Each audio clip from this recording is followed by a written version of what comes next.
Studying here? Aye. Can I ask you what you're studying? I'm studying English Studies and Politics. English Studies and Politics. Do you understand science? Are you interested in science at all? I'm interested in science, yeah. So can I ask you, are you religious at all? No, not really, no. No religious, so is it correct that you'd be more scientific minded then? Aye. Is that right? If I says to you that the core of science for me personally is natural science, which is observable, measurable, testable and repeatable, would you agree with that description Aye. of the core, the fundamentals of science, and that it should meet that criteria in order for it to be, relevant, as part of the natural world? It has to meet that. Yeah, I think science has got to be measurable and an objective rather than kind of subjective. Yeah, that's great. So, if we can bear that in mind, once I've done this, if I was to present this picture to you, which is of the Loch Ness Monster apparently, and I was to say to you, that's my scientific proof that the Loch Ness Monster is real, would you accept that? And you say this is scientific proof. I don't know if it's enough. It's just a photo. It's just a photo. It could be doctored. So would it be true to say, it could be doctored? That's perfect. So natural science images are just not going to cut it, are they? Because we can produce any images. So bearing that in mind, then, if I show you this image, would you take that as scientific fact that image is real and that's where you live? Well, I suppose, that could be doctored as well. The moon could be moved or whatever. I assume that is really the Earth, but I don't know if the image itself is exactly in science. So why would that have any more sway with you than the Nessie picture? I suppose I've seen it before, maybe a couple of times I've seen that picture of the Earth. So I know myself, I believe in myself that is a picture of the Earth. Have you ever seen that with your own eyes? No. You've never seen it with your own eyes, so we need to discount it then as not being proper scientific. That's fine. Right now, we'll go back to science again. Right now we're looking at this body of water here. Right. Now I know through repeated studying and testing over and over, every single person alive can do this. We can get water that is a natural element of the earth, and we know that water will not hold and display convexity. Do you understand what that means?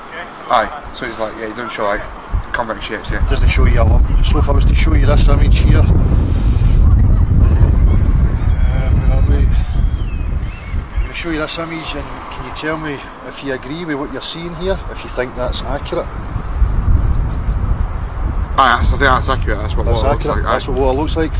So knowing that, and that being a fundamental aspect of our reality, that alone tells me that people claiming to me that I live on a spinning ball is absolutely impossible. Would you agree with that? I would agree with that. If you look at that and you look at that proof, then you can't prove that the Earth is round, no? No, because it's 70% covered in water. Aye. So we know the physics of water, we know that you can't even make it conform to exterior shapes and blah blah blah. Aye. So then would that raise suspicions with you about who NASA and these space agencies are and why they're telling us that we live on a spinning ball? I'd have to ask questions about that. Aye. So you will ask questions just based on that one. Then that's fantastic. That's what we're looking for, because that was the same for me. I've always been scientific minded, and when I see these observable, testable things in reality, but yet somebody wants me to abandon my common sense in favour of images. That's the same as a religion, as far as I'm concerned. Would you agree with that? Aye. Because a religion would say to me, well, I've got a textbook and I've got an image and I've got a crucifix and I've got that's no proof for me. So then it's the same kind of thing. So, based on that, I'll show you a couple of other things, but you do maybe start to question, do you actually live on a spinning ball? Aye, I'm starting to question that. If I say this to you, what shape is the horizon when you look at the horizon? Looks flat to me. Have you ever seen a curve anywhere? No. Have you ever seen a curve when you're on a plane? No. Was the horizon at your eye level when you were on a plane? Aye, it was like, you can see straight it in front of you. So, when you start to rise above the ball, like on an aeroplane, the horizon, as you can see if you're here anywhere on the ball, it being at the top, the horizon starts to cut, everything's curving away from the point that you're at. So as you start to rise up, that should start to lower 360 round about you. Would you agree with that? It should be the case. Should be the case, but it's not the case. It's not the case. And we know that. So, you know, again, there's a contradiction to our common sense, natural observations, based purely on an image from an institution. So, you know, it's great that, you know, you're so open-minded enough to see these things and to now maybe start questioning it. So here we have, you know, like an image of, you can read it yourself, this is Chicago skyline from 50 miles away. Aye. And the whole thing's observable. Would you agree that if you were on a ball there should be curvature? Aye, there should be curvature there. Do you know that the curvature measurement should be 8 inches per mile squared? I didn't know that, but obviously I do now. So, you know, over 2 miles you should have 32 inches of drop in elevation from one point to the next. So you shouldn't be able to see that at all, really? You shouldn't be able to see that. If we go to Blackpool and we can see the Isle of Man 60 miles away from one shore to the other shore, but we can see the other shore on the Isle of Man, where is the curvature? Where is the curvature? It should be there. You agree with that? Aye. Now, this image here, if you have a look at that, the one on the left is what NASA tells us Mars looks like, and this is what it looks like through amateur photography and video. Oh. So that's not the same at all as what NASA is telling us it looks like? Have you ever looked at the stars through telescopes? No. Or stars? You just believed that what they told you was the way I have that accepted it was? it as fact. Yeah. So again, you know, they tell me that they're going in spaceships into the vacuum of space, right? Now for me, I understand a vacuum as being a negative pressure system and that we live in a positive pressure system. Now again, 100% of the time through observation, testing and repeating, two opposing pressure systems require a solid barrier between them or they will equilibrate. But yet they want me to abandon that again and to say, no, on the macro level it's different though, but we can't recreate it. Do you think there's another contradiction there? No, that's quite a contradiction, aye. Yeah. Do you think it's possible that those two things could exist without a solid barrier? I don't think so, no. No. Here we have a pressurised can. The reason it stays pressurised is because Solid barrier. solid barrier. If I remove the solid barrier, what happens to the gas in there? Out in the air. Equilibrates. Aye.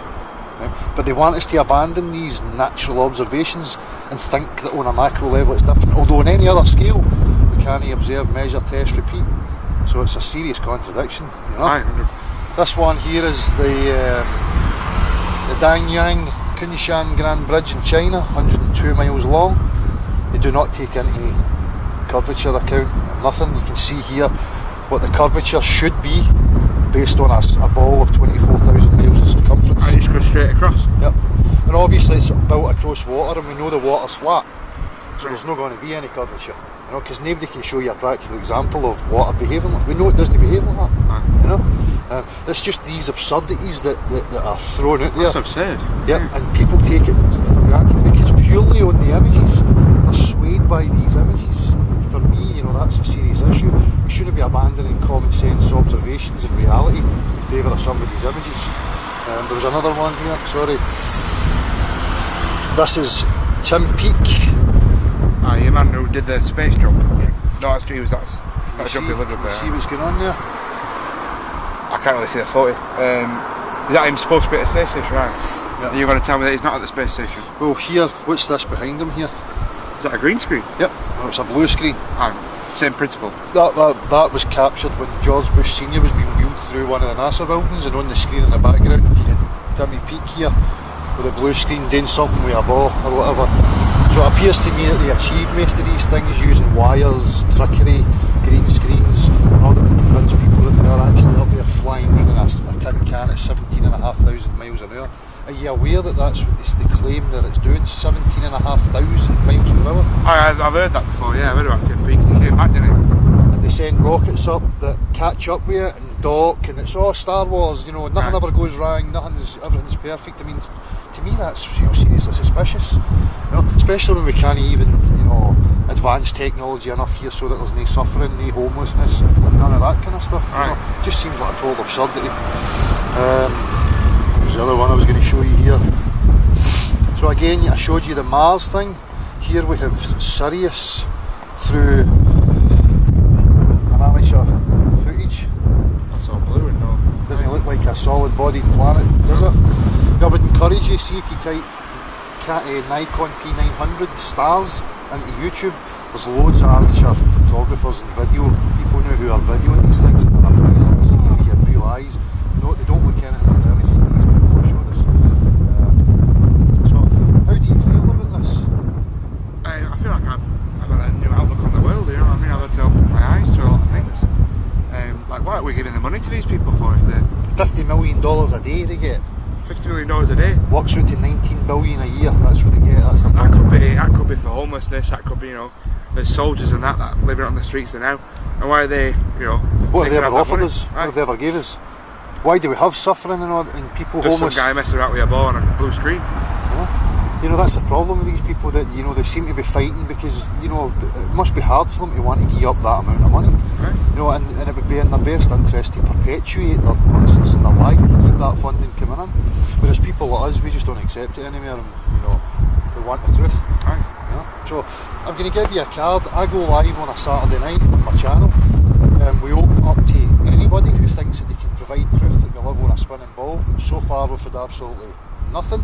We've been in the college campuses, the university campuses, trying to get lecturers, anybody who thinks they're a physicist to come forward, and nobody can. You know, because they can't provide actual proof that the Earth is actually a sphere. There's no measurable curvature anyway. And if it was a sphere, there has to be measurable curvature. I mean, you'd probably agree with that, would you know? Aye, you have to think so. Yeah. From a scientific point of view. So, as I say, man, I'm going to give you my card, which is beyond the imaginary curve for obvious reasons. And if, you know, you want to come on and say hello and, you know, let people know how this has changed your way of thinking, there's loads of people coming forward now. We've got one guy in particular who's a honours degree graduate in maths and physics for Glasgow University, who understands now that it's total crap that they told him. He's now seeing through the lies. So, you know, we're trying to bring awareness to as many people as we can and get people just questioning. I feel enlightened, man. I feel like I totally get it. If it was me and I could go to space and the Earth was really a sphere, I would be doing loads of crazy stuff. I would be like, right, what I'm going to do, I'm going to sit in the moon, I'm going to video, zoom in on an aeroplane taking off upside down for Australia, you know, or a helicopter taking off upside down for Australia and then flying around the globe. I mean, you never see anything like that. It's total nonsense. If you're on an aeroplane, it stays parallel, flat and level all the way to its destination until it's ready to go down. If it was on a boat, it would be dipped nose first constantly, accounting for the curve of the Earth, you know? So, well, listen, man, you know, I don't want to keep you anywhere, you know, that'd be fantastic.